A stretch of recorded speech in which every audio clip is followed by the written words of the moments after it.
que a gente diz depois disso, né? Se a gente conseguir salvar uma vida, já é grande coisa. Mas o Senhor tem nos concedido a alegria de participar da salvação de muita gente e de alguns que servem com alegria o ministério. Esses dias eu encontrei em um dos campuris da vida o pastor Diego, que hoje é nosso líder da União de Jovens.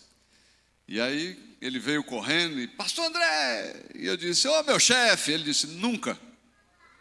Eu disse, como assim? Tu é meu chefe, cara. Ele disse, não, nunca. Se eu for o mundial, o líder mundial, eu ainda assim não serei seu chefe. E ele disse, eu só tenho a agradecer porque o Senhor me viu quando ninguém me via. E o Senhor acreditou em mim quando outros não acreditavam. A maior conquista da gente é fazer pessoas. E a minha maior alegria, Cleberson, é que meus meninos sejam maiores que eu. O meu já está. Mas o que os meninos sejam maiores do que a gente pôde fazer, porque essa igreja precisa de muita gente boa, de coração bom, e que ame as ovelhas e trabalhe por elas. É uma alegria poder voltar a Maceió, reencontrar todos, nos abraçarmos, nos confraternizarmos e celebrarmos que Deus está cuidando de nós. E Ele não tem faltado. Eu quero mesmo uma benção no tesoureiro. Estende aí, João, a mão. Levanta a mão aí, João, me abençoa. Aí, muito obrigado, é um prazer revê-lo e reencontrar também. Muito obrigado. Nesses dias, eu e minha família estamos aqui, além da Rita e do Andrezinho, minha sogra, Dona Maria, está acompanhando a gente, sempre está conosco e nós temos a alegria de sempre tê-la pertinho. Nós estamos vivendo um momento singular, eu e Rita. Vocês sabem que desde que Andrezinho nasceu, a gente é um grudinho. Onde a gente vai é eu, Rita e Andrezinho. Mas a gente está preparando o Andrezinho para ir, agora em janeiro ainda, para o internato. Está indo para Brasília, estudar no IABC. É uma grande bênção, uma das coisas maravilhosas que essa igreja proporciona para a gente. Então, é mais um dos cuidados que a igreja proporciona ao filho do pastor, mas vai ficar longe. E a gente está, nesse período aí com o coraçãozinho apertado, meio que assim, perdendo o nosso menininho e ganhando um filho, já entrando aí na fase em que ele mesmo vai cuidar da sua vida. Então, estamos felizes e agradecidos e, claro, contamos com as orações de vocês para que nós dois suportemos bem esse período. E para ele, tenho certeza, será de uma experiência muito boa, mas para a gente que fica, há todo esse cuidado, toda essa atenção que nós queremos e, claro, pedimos a oração de todos. Há um tempo atrás, eu, depois que saí daqui, na verdade, depois de rodar mais um pouco por aí, eu comecei a me dar conta de que eu estava usando de uma maneira imprópria ou até irresponsável o dinheiro que Deus colocou em minhas mãos. E acho que de tanto sofrer, eu decidi que eu iria estudar sobre isso. Eu iria estudar sobre finanças para que eu pudesse usar com maior habilidade o dinheiro que Deus me dá. E eu comecei a estudar, e já tem um bom tempo que nós estamos estudando sobre isso. E ao conviver com essa realidade, ao falar um pouco sobre isso nas igrejas, eu descobri que tem muita gente que está enfrentando problemas para ser cristão por causa da desorganização financeira. Tem gente que diz, pastor, eu tenho que confessar, eu queria ser fiel, mas não consigo. porque eu não consigo controlar o meu dinheiro. O dinheiro manda em mim. E eu digo, isso é um estrago. Tem famílias, existem famílias se destruindo porque as pessoas entraram numa cultura de consumismo, de gastos, e que nunca cessam, e que a gente nunca tem dinheiro suficiente para tudo que a gente quer, e, consequentemente, a família acaba se desestruturando porque não se tem o cuidado necessário com o dinheiro que Deus colocou na mão da gente e que acredito ser a própria bênção de Deus na nossa vida. E por isso, o pessoal diz, pastor, mas o senhor fez algum curso? Eu digo, não, eu sou um curioso sofredor. Sofri tanto que decidi aprender alguma coisa. E claro, ao olhar a nossa relação com a Bíblia, não pude deixar de buscar na Bíblia as orientações necessárias para que a gente possa ter o cuidado de usar algo tão sagrado que Deus coloca na nossa mão, para nosso sustento, para o bem da nossa família, e que a gente, às vezes, usa de maneira inadequada. Então, eu me propus, tem como colocar aqui na tela? Patrick, tem como colocar aqui na tela o banner do curso? Tem? Obrigado. Aí.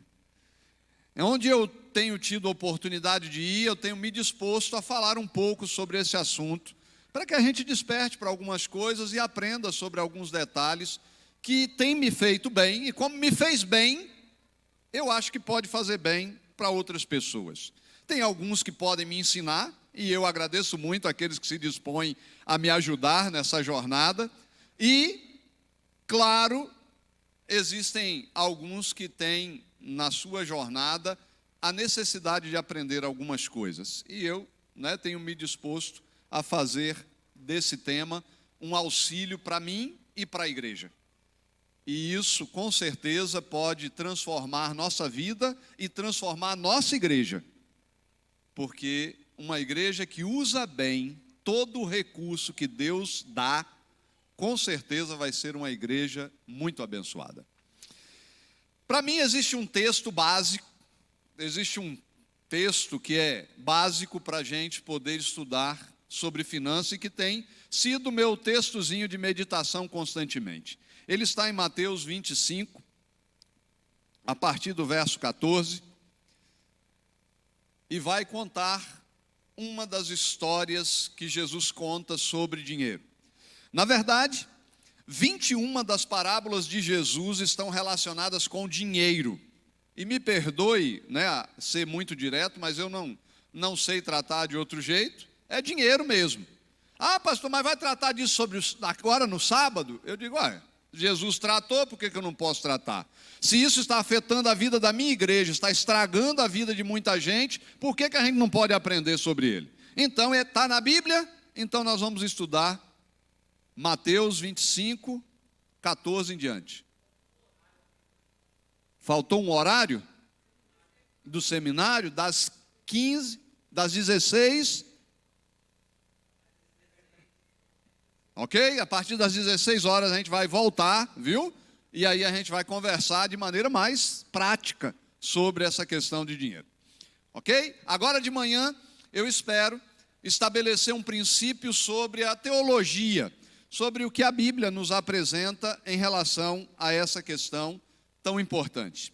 Importante tal que Jesus dedicou muito tempo para que a gente possa estudar sobre ela. A parábola dos talentos começa no capítulo 14, no verso 14 do capítulo 25 de Mateus, e diz assim: Pois será como um homem que, ausentando-se do país, chamou os seus servos e lhe confiou os seus bens. A um deu 5 talentos, a outro 2, e a outro 1, a cada um segundo a sua própria capacidade. E então partiu. O que recebera 5 talentos saiu imediatamente a negociar com eles e ganhou outros 5. Do mesmo modo, o que recebera 2 ganhou outros 2. Mas o que recebera 1 abriu uma cova e escondeu o dinheiro do seu senhor. Depois de muito tempo, voltou o senhor daqueles servos e ajustou contas com eles. Então, aproximando-se o que recebera 5 talentos, entregou outros 5, dizendo: Senhor, confiaste 5 talentos, eis aqui outros 5 talentos que ganhei. Disse-lhe o Senhor: muito bem, servo bom e fiel. Foste fiel no pouco, sobre o muito te colocarei. Entra no gozo do teu Senhor. E aproximando-se também o que recebera 2 talentos, disse: Senhor, 2 talentos me confiaste. Aqui tem outros 2 que ganhei. Disse-lhe o Senhor: muito bem, servo bom e fiel. Foste fiel no pouco, sobre o muito te colocarei. Entra no gozo do teu Senhor. Chegando por fim, o que recebera 1 talento disse: Senhor, sabendo que és homem severo, que ceifas onde não semeaste e ajunta onde não espalhaste, receoso, escondi na terra o teu talento. Aqui tens o que é teu. Respondeu-lhe, porém, o Senhor: servo mau e negligente, sabias que ceifo onde não semeei e ajunto onde não espalhei. Cumpria, portanto, que entregasse o meu dinheiro aos banqueiros, e eu, ao voltar, receberia com juros o que é meu. Tirai-lhe, pois, o talento e dai-o ao que tem 10. Porque a todo que tem se lhe dará, e terá em abundância. Mas ao que não tem, até o que tem lhe será tirado. E o servo inútil, lançai-o para fora nas trevas. Ali haverá choro e ranger de dentes. A descrição que a parábola faz é de uma grandeza muito especial e que nos apresenta desde o princípio de tudo que nós temos até a forma como nós devemos utilizá-lo. Primeiro, a parábola diz que alguém decidiu distribuir os seus bens para os servos e chamou 3 servos para distribuir com eles aquilo que ele tinha. A história diz que existe um senhor que tem os bens. A parábola apresenta a sua primeira verdade como sendo a verdade que todas as coisas são de Deus. Por que tudo é de Deus? Por que eu tenho que agradecer a Deus por tudo? É só perguntar o que você seria se não fosse Deus. Se não fosse o Senhor, o que você seria? Ou o que você teria? Baseado em minha crença e em tudo que tenho vivido e na experiência de vida, a conclusão é que eu só tenho alguma coisa, eu só sou alguma coisa, porque Deus um dia olhou para mim e decidiu que primeiro eu ia existir e depois eu iria ter alguma coisa. O anúncio que a Bíblia faz sobre isso é incansável, para anunciar todas as coisas desde o princípio.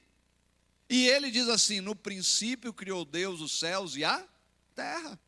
Depois fez as plantas, fez os animais, fez todas as coisas. Tudo veio dele. Ele disse e as coisas passaram a existir. Ele anunciou e tudo veio à existência.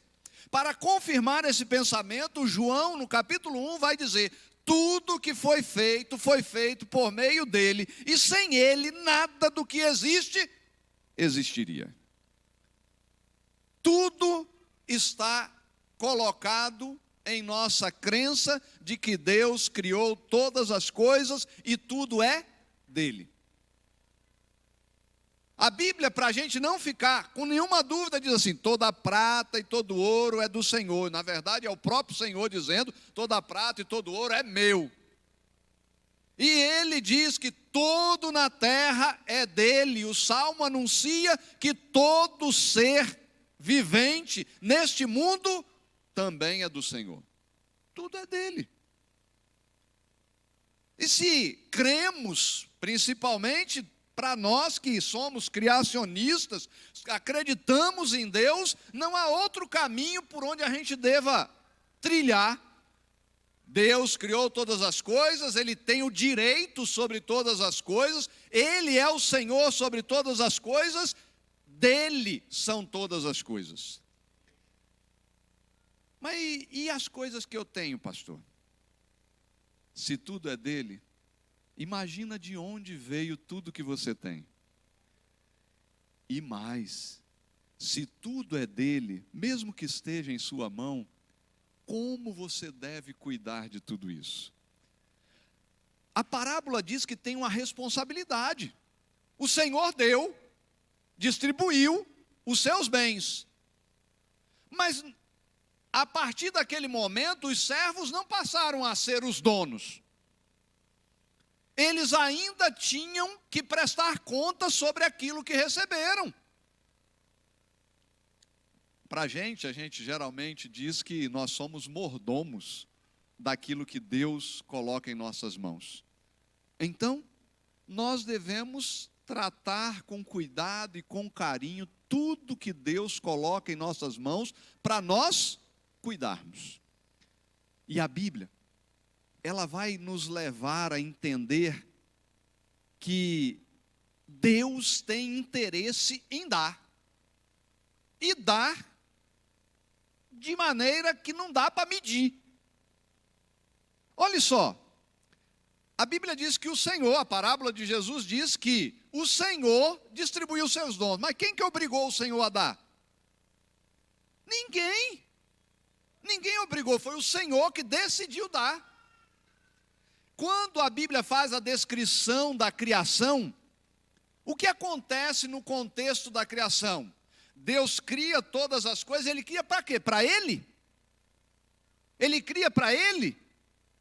É só para Ele as coisas? Não, Ele cria e no final Ele cria o homem e diz assim, agora é teu. Você vai guardar, cuidar, lavrar, vai proteger o jardim que eu criei. O interesse de Deus desde a criação é dar.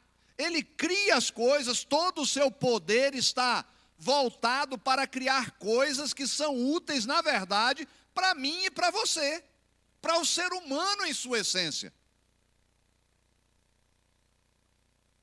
Deus é o Criador de todas as coisas são dele, tudo que ele tem criado é para dar. A Bíblia se desdobra em explicar isso, que ele tem prazer em dar, em cuidar, em amparar, em proteger.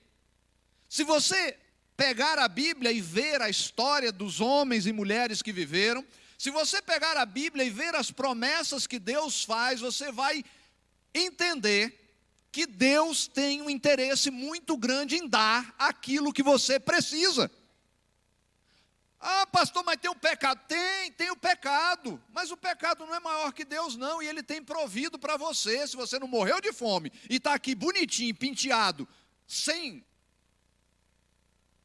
sofrer a fome e a miséria que está espalhada no mundo, é porque Deus proveu tudo que você precisa. Assim como foi com Adão e Eva, o interesse de Deus, Deus é o mesmo ontem, hoje e eternamente, Ele continua interessado em prover aquilo que é a minha e a sua necessidade. Às vezes a gente quer mais do que a gente precisa. E Deus às vezes precisa educar, precisa trabalhar o nosso entendimento das coisas. Mas Deus está interessado em dar a seus filhos tudo aquilo que Ele necessita. Assim, nós vamos compreendendo e estabelecendo um princípio muito importante. Deus é o Criador de todas as coisas, todas as coisas são dele, mas Ele criou todas as coisas para dar. Ele até chega a dizer na Bíblia que a gente tem que aprender com ele. Ele diz assim: é mais feliz aquele que dá do que aquele que recebe. É um princípio muito importante. Por quê? Porque geralmente o que dá é porque já tem. É porque ele já proveu aquilo que necessitava e então ele pode dar. Assim é Deus em sua sabedoria e ele quer nos ensinar sobre isso, para que nós possamos compreender aquilo que Deus tem planejado para a nossa vida. Mas a parábola vai caminhar e nos dar um detalhe muito significativo. A parábola diz assim: o Senhor pegou os seus bens e distribuiu para 3 dos seus servos. Ele deu 5 para um, 2 para outro e deu 1 para outro. Se a Bíblia não dissesse nada, a gente ia ficar se perguntando: mas por que ele deu diferente para um e para outro? Não é tudo igual? Não era para ser tudo igual?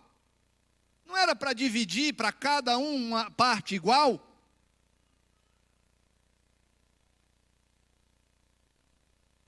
Mas a Bíblia diz assim: o Senhor distribuiu os seus bens conforme ele escolheu e pela capacidade de cada um dos servos.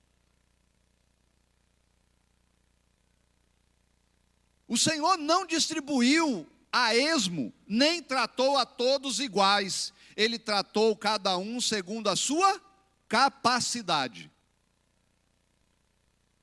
Quer dizer, pastor, então, que tem esse negócio de capacidade? Deus pode dar mais para um do que para o outro? A parábola está dizendo que o Senhor distribuiu de maneira diferente, e essa diferença era por causa da capacidade de cada um. Então,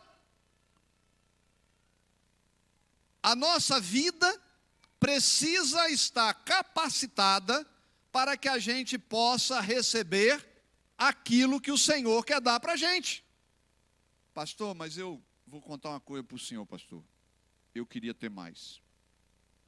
Vou contar um segredo para você. Capacidade não é natural. Capacidade é um negócio que você aprende. Capacidade é algo que você adquire. E o Senhor pode até te ajudar. Então, se você quer mais, primeiro passo: use bem o que você tem. Por isso que eu gostei da palavrinha competência para o curso. Competência não quer dizer sobre se você tem muito ou se você tem pouco. Competência é usar bem o que você tem. Ser competente no uso do que você tem não quer dizer se você tem muito ou se você tem pouco. Diz que você está usando bem qualquer coisa que você tem. Então, o texto está dando um segredo para a gente. O Senhor, eu queria ser o que recebeu 5. Eu queria ser aquele que recebeu mais. Por que o outro recebeu mais? Porque ele era mais capaz. O que eu tenho que fazer? Vou lá aprender com ele. Vou lá perguntar para ele. Vou lá olhar o que ele está fazendo. Vou lá descobrir como é que se capacita para ter mais. E a parábola diz: qual era a capacidade desses servos? Qual era a capacidade que eles tinham que a parábola destaca? A parábola diz assim: eles saíram imediatamente para ganhar mais. A parábola diz que o servo, ao receber o bem na sua mão, o dinheiro, e a Bíblia diz isso, o dinheiro, a primeira preocupação dele não foi gastar, não foi ir para o shopping, não é? Não foi aquele sapato novo, não foi o carro, nem a casa. O que o servo faz com o dinheiro que o Senhor colocou na mão dele? Primeira coisa é fazer render. Tem que ter a noção de que aquilo que foi confiado em suas mãos tem um propósito. Primeira coisa é fazer render. O servo saiu imediatamente e foi fazer render. Aí o segundo, que ganhou ainda menos um pouquinho, menos da metade do outro, fez o quê? Correu e foi fazer render, dobrou o que ele tinha.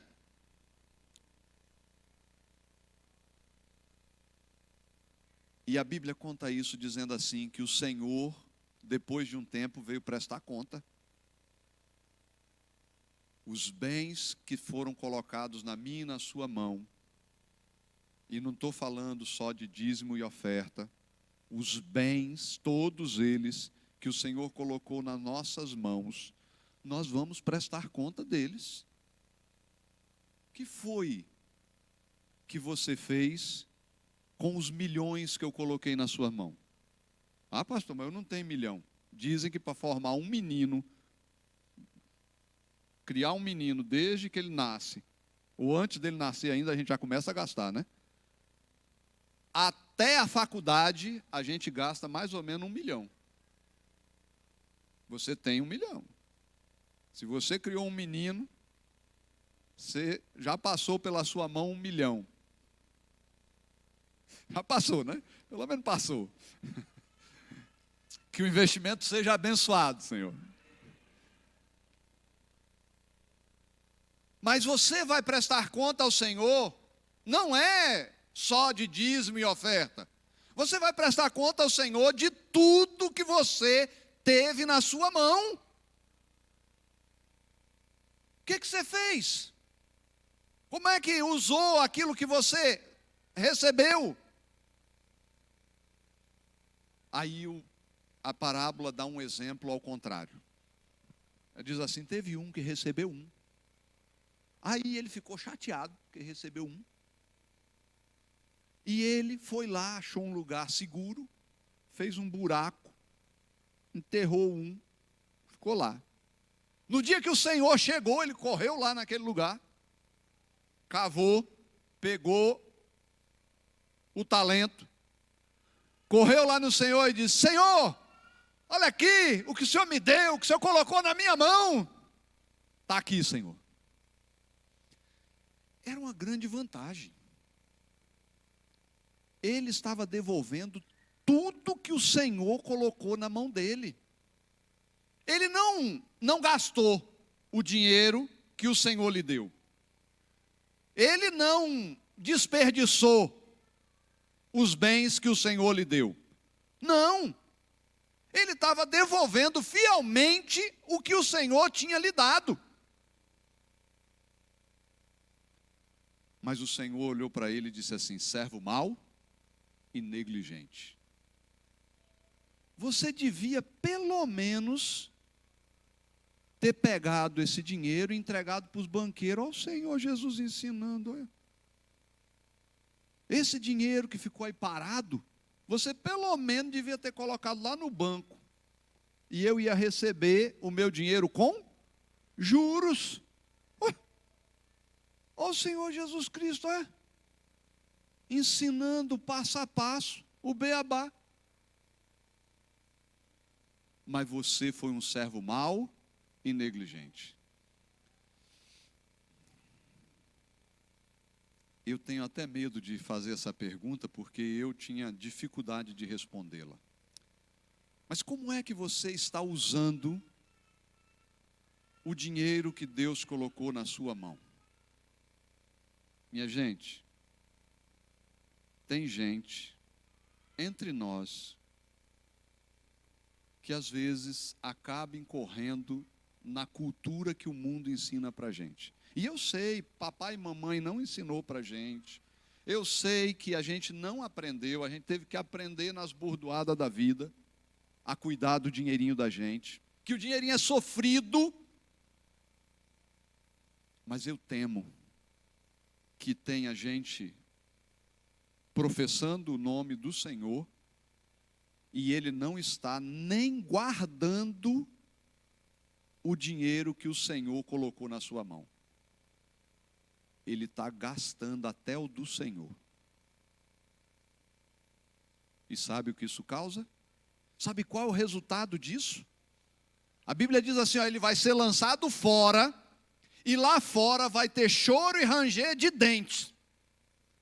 Eu não consigo encontrar uma descrição melhor para alguém que vive uma vida endividado do que essa.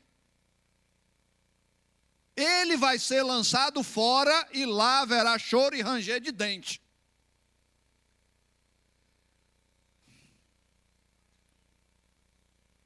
É difícil imaginar que a gente não esteja administrando os bens que o Senhor coloca em nossas mãos, de maneira que a gente consiga pagar nossas contas, gente. Mas aqui não, né? Eu acho que é só lá no Ceará. Mas lá no Ceará, de vez em quando a gente encontra alguém em situação precária, em uma situação complicada, por causa das dívidas que tem adquirido, é empréstimo um atrás do outro, é um monte de coisa que vai limitando, vai diminuindo o valor do que Deus colocou na sua mão. E isso vai estragando, isso desanima qualquer um, isso não deixa a gente nem dormir direito. E a Bíblia diz, já avisou para a gente, olha, se não usar direito, se não fizer render, vai haver choro e ranger de dente. Não tem outra descrição, é essa. Choro e ranger de dente. Você já acompanhou comigo a parábola? Mas eu pergunto a você, qual é o único pecado dessa parábola, que aparece nessa parábola? Qual o único pecado que Jesus repreende na vida dos servos? Não fazer render. Todos os dois que fizeram render são servo bom e fiel. A única coisa que o homem negligente e mau fez errado foi não fazer render.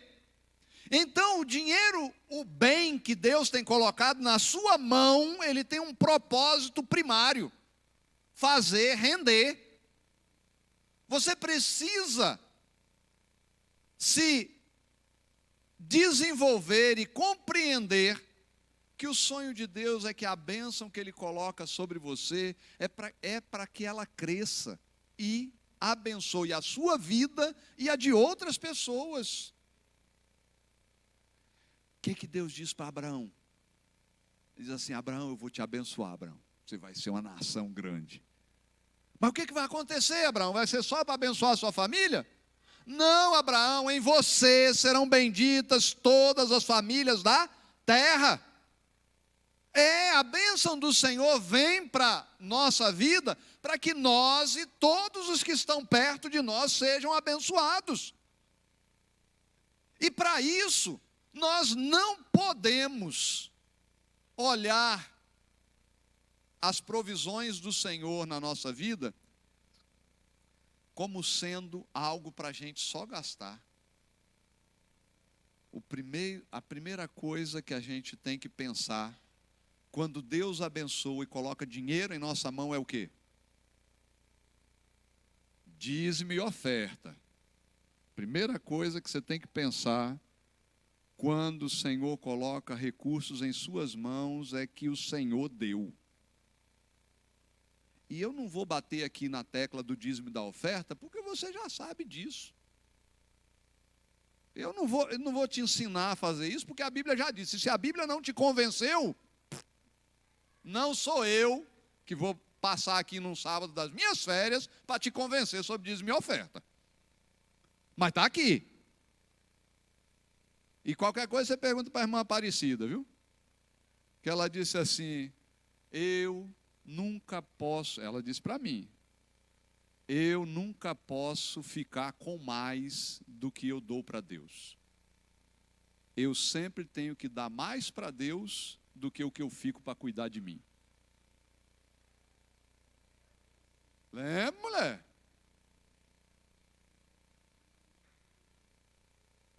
Este é o princípio básico. Deus é dono de tudo e Ele pede que a gente separe dízimo e oferta. Então separa, não fique chorando, não fique se lamentando, não fique olhando quanto é, não.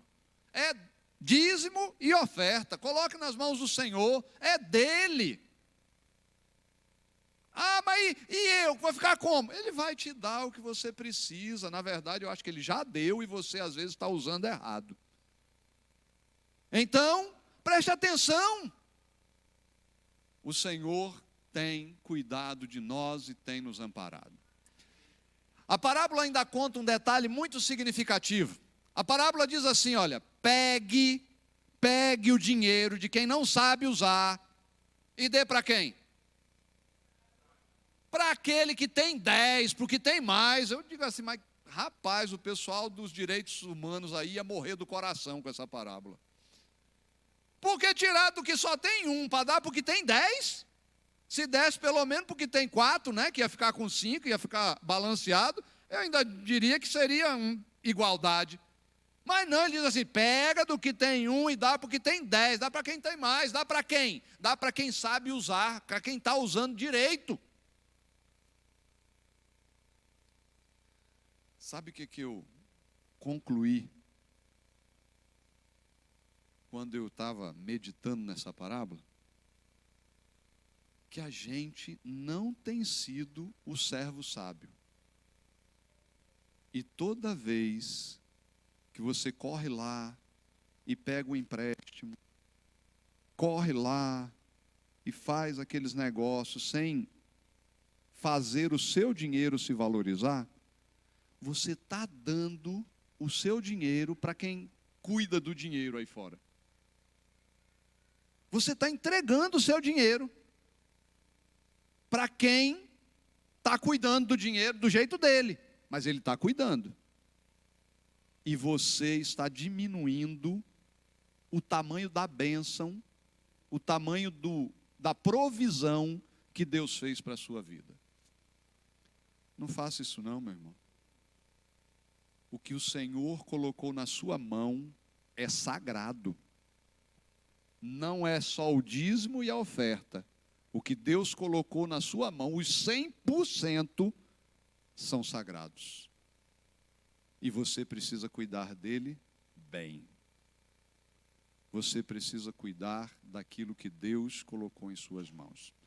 É por isso que eu quero tirar um tempinho de tarde, a gente conversar um pouco mais sobre as práticas que valorizam o nosso dinheiro, que valorizam a bênção que o Senhor colocou na sua mão. A partir das 16 horas, nós vamos estar aqui hoje conversando um pouquinho mais. Mas toda vez que eu falo sobre isso, o pessoal diz assim, mas pastor, tem um verso lá na Bíblia que diz assim, no mundo tereis aflições. Não ameis o mundo, nem as coisas que há no mundo. O que eu quero te ensinar é que você pode usufruir muito bem do que Deus te dá, sem amá-lo, mas continuando a amar a Deus.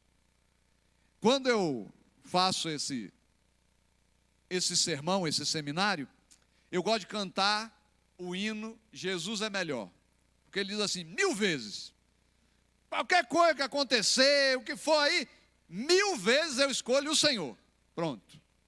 Então o que eu quero, o que eu desejo é que a igreja ame a Deus, mas quando amar a Deus, ela cuide bem do que Deus colocar na sua mão, para a gente poder construir mais igreja, fazer mais escola, cuidar melhor dos nossos meninos, cuidar melhor da nossa família, usufruir do que Deus está dando. Alguns chegam e choram e dizem, pastor, eu queria que Deus me desse. Eu digo, meu filho, o que você está fazendo com o que Deus colocou na sua mão? Com o que você tem, o que você está fazendo? Ah, pastor, eu fiz empréstimo, eu fiz 3 empréstimos, eu fiz não sei o quê, eu financiei não sei o quê, e eu não sei o quê. Eu digo, assim Deus vai dar mais não, macho. Desse jeito, Deus não vai dar mais não, que você não está cuidando direito. O que Ele já deu, você está pondo fora. Você está desperdiçando. Qual o pecado da parábola? Não fazer render. Então, eu e você temos uma responsabilidade. Deus cuidou da gente, a gente está bonitinho. Estamos bonitinho. Não passamos fome nem um dia. A gente está bem vestidinho, né? Dá tempo de fazer a unha, o cabelo, barba, bigode. Dá para fazer tudo, nós estamos andando tão bonitinho, Deus tem dado. E apesar dos erros da gente, quando eu digo erro da gente, eu não estou falando de você não, eu estou falando de mim. Gente, eu botei dinheiro fora demais. Ah, se alguém tivesse me contado esses negócios antes, eu estava podendo ajudar mais, eu estava podendo desfrutar melhor. E não é nenhuma descoberta assim do outro mundo não, gente. É coisa que está na cara da gente. Mas a gente precisa cuidar melhor. O Senhor Deus olha para você com todo amor e todo carinho. E aí ele diz assim, aquele filho precisa. Ele precisa do recurso para se sustentar. E ele dá. E ele dá. Só que a gente às vezes pega e bota fora, usa mal, usa de maneira inadequada. A gente precisa cuidar melhor.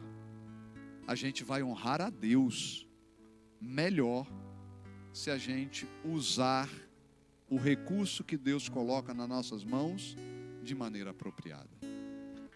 Então, o meu desafio não é fazer você virar um homem de negócio, uma mulher de negócio e esquecer de Deus, não. O desafio é fazer você olhar Deus como o provedor da sua vida. E como provedor, tudo que Deus lhe dá é sagrado. Tudo que Deus colocou em sua mão é bênção de Deus. E o pessoal insiste e diz assim, pastor, mas tem um negócio aí da tribulação, do sofrimento. Eu digo, é verdade, tem mesmo. E eu peço a Deus que o dia que vier na minha vida tribulação e sofrimento, que Ele me dê fé e força para aguentar, firme como os homens da Bíblia. Aí eu não estou vendo assim o sofrimento agora. Eu estou de boa. O Senhor tem me dado tempo de paz. E o tempo de paz é uma promessa muito mais intensa na Bíblia do que a tribulação, sabia? Ele promete muito mais que você vai ter paz do que você vai ter tribulação. Mas o povo só se apega na tribulação. E parece que fica pedindo, querendo a tribulação. Meu amigo, meu irmão, quando Deus mandou o povo para o cativeiro, Ele disse, você vai, mas você vai voltar. O povo não tinha uma tribulação sem uma promessa de retorno. No Apocalipse, quase toda vez que se fala em provação, Deus diz assim, vai ser 10 dias. Vai ser 10 dias de tribulação. Foi profeticamente já determinado um tempo para provação. Mas a bênção do Senhor é sem medida. Ele diz, eu vou abrir a janela do céu e vou derramar sobre vós bênção sem medida, que vocês não vão dar nem conta. Mas pastor, tem o tal do Jó. O Jó, agora pastor, o Jó não dá para questionar. É verdade.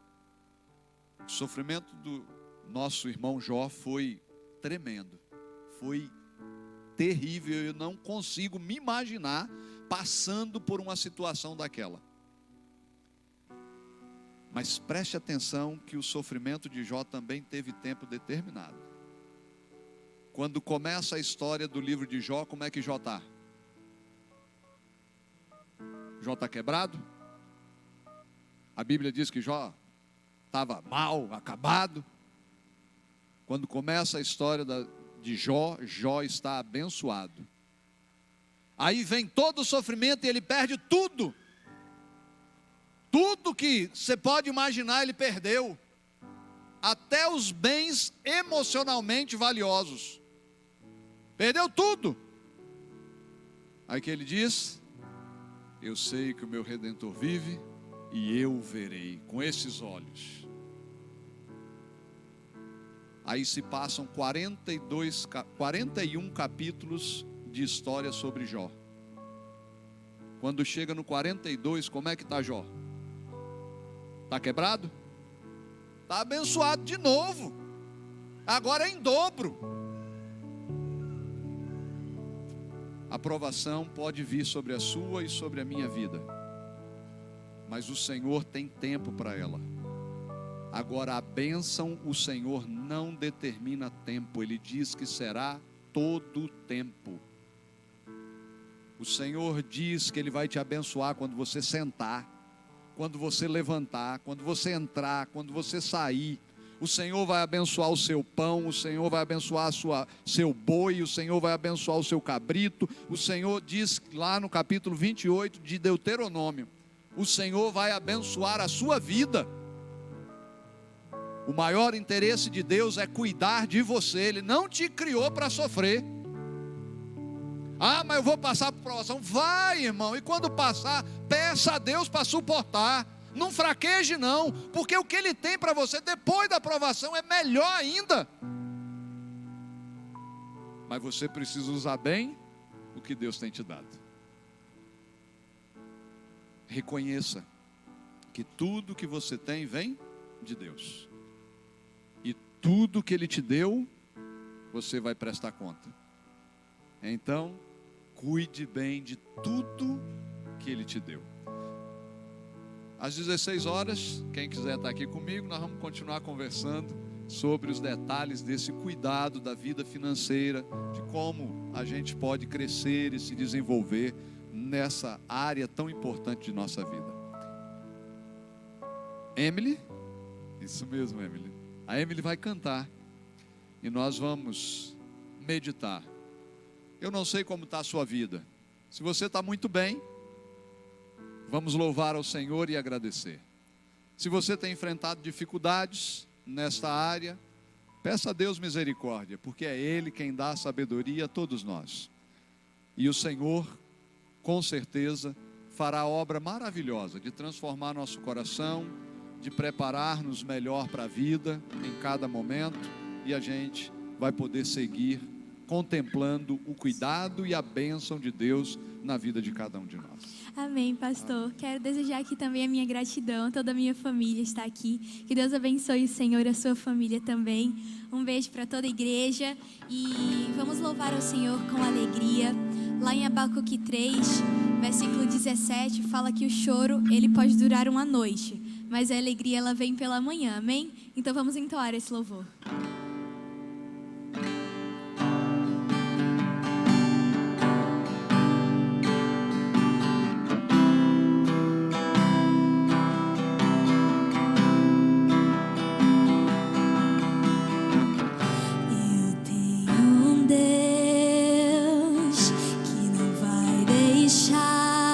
Essa luta me matar e o desespero me tomar. Por mais pressão que seja a situação, o controle ainda está na palma de suas mãos. Diga: eu tenho Deus, eu tenho um Deus que não vai deixar essa luta me matar e o desespero me tomar. Por mais pressão que seja a situação, o controle ainda está na palma de suas mãos. O choro dura uma noite, mas a alegria, ela vem pela manhã. Eu creio, eu creio que o choro dura uma noite, mas a alegria, ela vem pela manhã. Eu creio, eu creio. E ainda que a figueira não floresça,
pode cantar isso? Cante ainda. E ainda que a figueira não floresça, que não haja fruto na vide e o produto da oliveira minta, todavia eu me alegrarei, todavia eu me alegrarei, todavia eu me alegrarei, Jesus. Amém, glória a Deus.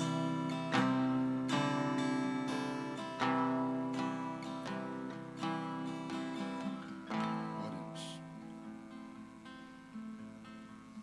Senhor nosso Deus e amado Pai, este culto é um pleito de gratidão, porque o Senhor cuidou de nós em todos os momentos de nossa vida.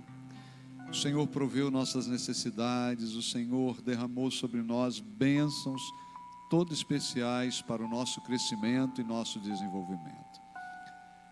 Nós estamos aqui, Senhor, nesse sentimento de agradecer tudo que o Senhor tem feito por nós. Mas, Senhor, nós precisamos reconhecer que em alguns momentos da vida nós temos usado de maneira indevida as bênçãos que o Senhor tem derramado sobre nós. Ó Pai querido, nós queremos te pedir mais sabedoria, Pai. Queremos ser servos bons e fiéis e não maus e negligentes, Senhor. Nós queremos que a nossa vida, o que fazemos com os bens que o Senhor coloca em nossa mão, honre o Senhor que nós temos. Que eles sirvam para o bem da nossa vida, da nossa família, da nossa igreja, e que eles, contudo, Senhor, não sejam a coisa mais importante. Que o Senhor continue sendo a nossa grande riqueza. Que o Senhor, na verdade, seja a fonte de todo bem e que nossa vida se dobre diante disso. Que tudo que temos vem do Senhor e nada nós merecemos, mas o Senhor tem nos dado, o Senhor tem nos abençoado e há de continuar abençoando a tua igreja. Quando passarmos por provações, Senhor, que o Senhor nos sustente, que o Senhor nos ampare, nos proteja e nos mantenha firmes na fé, e que enquanto podemos, em liberdade, adorar o seu nome e trabalhar para o crescimento da tua igreja, da nossa vida, do nosso dia a dia, que o Senhor esteja à frente, que o Senhor nos dê a coragem de fazermos com sabedoria a utilização de todo o bem que o Senhor confiou a cada um de nós. Abençoa, Senhor, a tua igreja, abençoa cada família aqui representada, que o Senhor estenda a sua mão e atenda, Senhor, as necessidades e as aflições que estão incomodando cada pessoa aqui nesta manhã. Que o Senhor seja a resposta, que o Senhor esteja conosco hoje e sempre, em nome de Jesus. Amém, Senhor. Amém. Sempre um prazer adorar junto com você. Que o Senhor enriqueça o teu sábado, derrame sobre você bênçãos sem medidas e possa lhe conduzir na sua história, na sua vida e no seu aprendizado a cada dia.